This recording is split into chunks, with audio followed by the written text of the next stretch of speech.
うわ汚いな。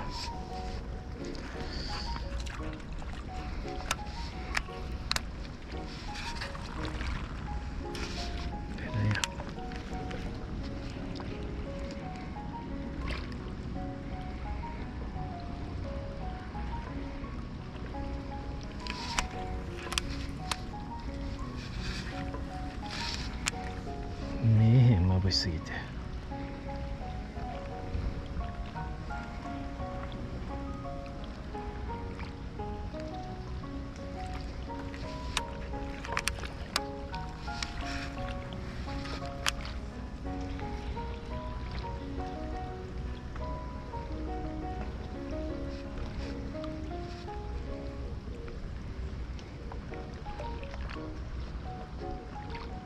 これカメラやられんな。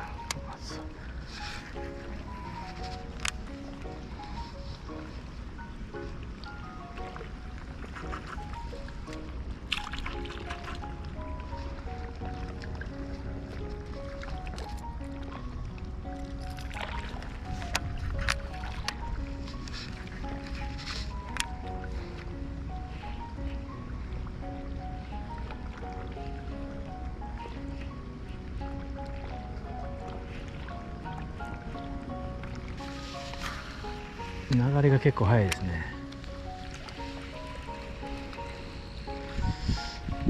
濁りはまあまあ普通ですね。まあいつもの淀川って感じです。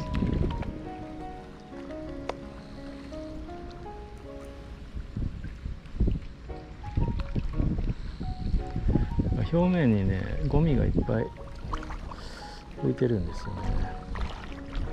だからちょっと巻物はっていうか投げるとすぐこうやってゴミを拾ってしまうんでやりにくいんですけど、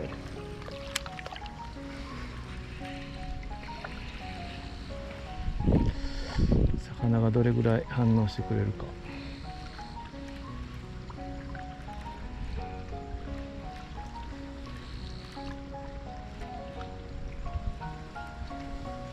ここは水深がちょっとね陸から急にブレークになってて3メートルぐらいですね。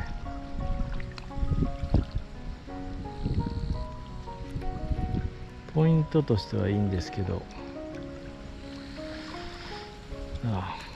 なかなか難しいところです。